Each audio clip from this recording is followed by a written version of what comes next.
Cerita ini kejadian di salah satu mall yang ada di daerah Cilandak di tahun 2009. Oke. Nah, ini pasti lo berdua tahu banget karena hampir tiap hari lo pasti lewatin. Cuma ya gue nggak bisa ngasih tahu mall ini namanya apa. Gue yakin lo berdua tahu sih. Iya. Nggak usah disebut ya. Iya. Nah, kejadiannya tuh tepatnya di supermarket yang ada di mall di Cilandak itu. Oke. Oke. Nah, info sedikit, di sebuah supermarket tuh biasanya dibagi ke beberapa divisi. Ada divisi elektronik, divisi makanan, non-makanan, divisi fresh yang isinya sayuran dan buah-buahan, terus ada divisi keamanan sama divisi kasir. Oke. Yang mana semua itu kayak dipimpin sama store manager lah, ada satu orang pasti kepalanya kan. Iya. Oke.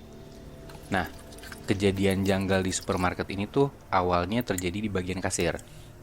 Di mana nilai penjualan di satu hari yang tercatat di komputer dengan duit real yang masuk itu hasilnya beda, nggak balance. Oke. Jadi duit-duit tuh kayak pada hilang sampai kayak beberapa hari selisih 200-300 ribu tuh selalu ada. Nah, si kepala divisi kasir itu nanya ke semua karyawannya di divisi kasir dan gak ada yang mengaku kenapa uangnya bisa beda, nggak balance gitu. Sampai akhirnya si kepala divisi kasir itu, sebut aja Mbak Lia, dia ngelaporin hal ini ke store manajernya. Sebut aja namanya Pak Asep. Dia ngasih tahu tentang kejadian uang-uangnya nggak balance, tapi karyawannya nggak ada yang mengaku. Nah tapi, si Mbak Lia ini juga bilang ke Pak Asep, sebelum dia datengin Pak Asep itu, ada tetangganya Mbak Lia yang belanja di supermarket, bilang ke Mbak Lia, kalau di supermarket kita, itu ada yang ngejailin. Maksudnya jahilin? Jadi kayak ada hal-hal gaib yang terjadi di supermarketnya dia. Oh. Nah, Mbak Lia bilang kayak gitu karena tetangganya ini tuh emang indigo. Gitu. Nah, di situ tuh Pak Asep tuh dengernya skeptis. Karena sebelumnya emang udah pernah kejadian nih, uang kasir hilang. Tapi ternyata hilangnya itu gara-gara ulah salah satu karyawan kasir yang ngambil. Jadi kayak Pak Asep skeptis dong, ya nggak mungkin gaib, pasti ada yang ngambil lagi gitu kan. Iya. Nah, dari situ Pak Asep tuh nyoba buat ngecek ke ruang CCTV.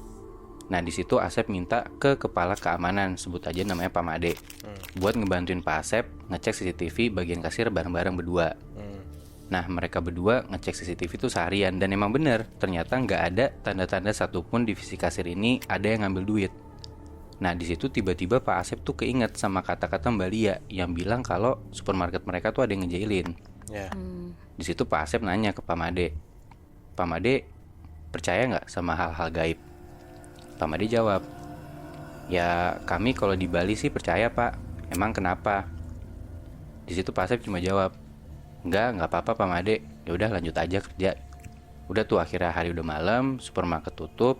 Nah besok paginya karyawan tuh semua pada siap-siap kan, buat ngebuka store gitu kan.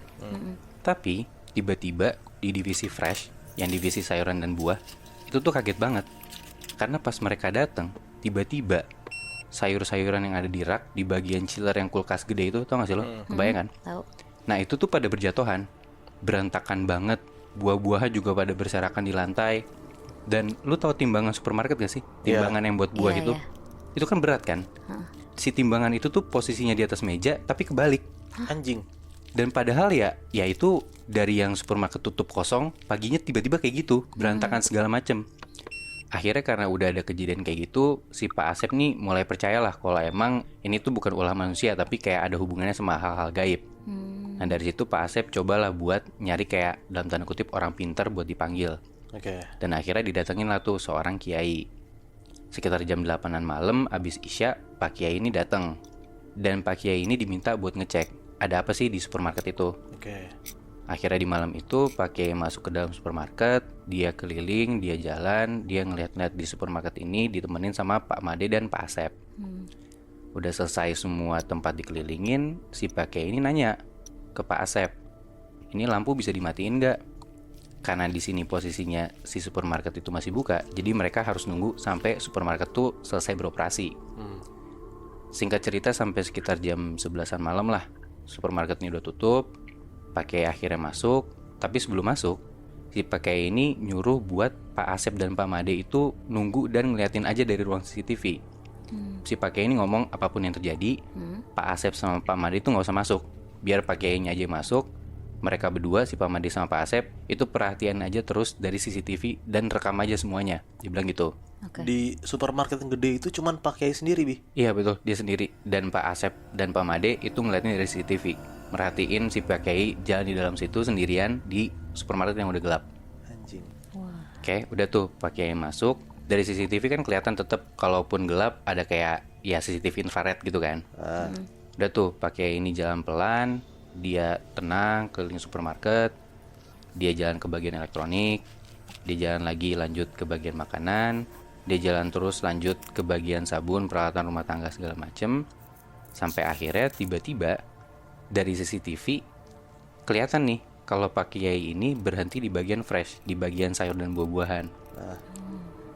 Di deket truk buah-buahan, tiba-tiba Pak Kiai ini berhenti, berdiri gitu aja. Oke. Dan gak lama setelah itu, tiba-tiba Pak Kiai ini kelempar ke belakang, mental gitu aja.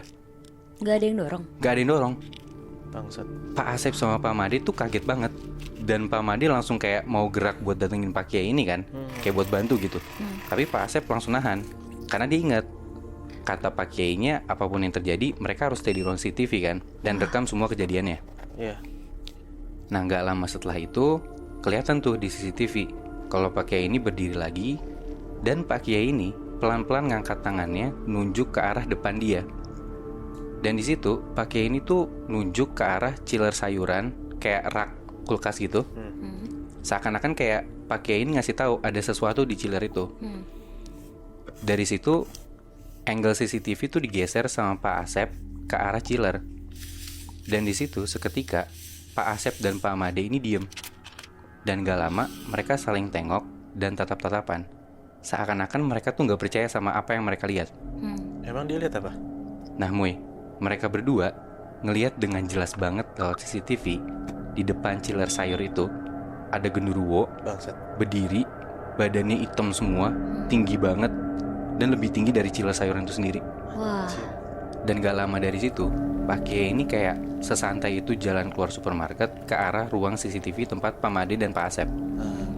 Begitu mereka ketemu, Pak Kiai ini langsung nanya, dari kemarin ada duit hilang ya? Pak Asep dan Pak Made kaget banget dong, karena kan Pak Kiai ini kan gak dikasih tahu apa-apa kan tentang duit hilang itu kan. Dan Pak Kiai ini cuma dimintain tolong buat ngecek supermarket mereka itu ada apa gitu aja kan. Dan Pak Kiai ini juga ngasih tahu kalau sempet ada buah-buahan dan sayur-sayuran tuh jatuh berantakan. Pak Asep nanya dong, kenapa Pak Kiai ini bisa tahu? Nah, Pak Kiai ini ngejelasin kalau supermarket ini tuh ternyata ada yang ngejailin. Dan Pak Kiai ini tuh minta buat besok dia mau bawa murid-muridnya ke tempat ini buat di ngajiin. Singkat cerita, besokannya malam setelah udah selesai beroperasi, supermarket udah tutup, supermarket ini di ngajiin. Pak Kiai ngaji di bagian sayur dan buah-buahan. Dengan posisinya tuh Pak Kiai sama murid-muridnya itu tuh duduknya ngelingker gitu loh, Muy. Nat, bayang gak sih? Iya. Ngelingker di bawah lantai. Iya. Nah sedangkan Pak Asep dan Pak Made itu perhatiin lagi dari ruang CCTV. Sampai sekitar jam 12-an malam, tiba-tiba dari CCTV itu Pak Asep dan Pak Made itu ngelihat di tempat Pak Kiai dan murid-muridnya yang lagi ngaji, dengan keadaan mereka duduk ngelingkar gitu, di tengah-tengah mereka yang lagi ngaji itu berdiri genderuwo. Anjing. Dan si genderuwo itu berdiri sampai sekitar jam 2-an pagi. Diem gitu aja. Diem gitu aja. Jadi 2 jam. 2 jam. Dan di situ posisinya Pak Kiai dan murid-muridnya tuh terus ngaji gitu aja. Sampai sekitar jam 2-an lewat itu tiba-tiba genderuwo itu hilang gitu aja.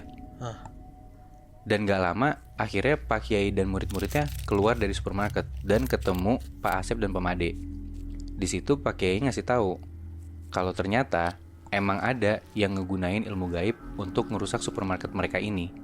Dan orang yang ngegunain ilmu gaib itu adalah karyawan yang dulu kerja di sini yang dendam gara-gara dia dipecat. Dipecatnya kenapa? Ingat kan tadi yang gue cerita di awal kalau ada karyawan kasir yang dipecat gara-gara ketahuan ngambil uang di kasir supermarket. Ya. Nah itu dia orangnya. Oh. Anjing, dia balas dendam. Iya Muy, dia balas dendam. Dia balas dendamnya dengan cara setelah dia dipecat itu dia belajar ilmu sampai akhirnya dia nyantet si supermarket itu sendiri. Bangsat. Tapi kayaknya gue tahu deh mall yang lo maksud ini namanya apa, Bi. Dan lo juga yakin kan, Moy, mall yang gue ceritain itu apa? Iya. Karena gue juga tahu mall yang lo maksud. Karena kita udah sama-sama tahu mallnya di mana aja. Kira-kira kalian berani nggak ngedatengin mall itu dan ngebuktiin sendiri kejadian-kejadian yang tadi udah kita ceritain?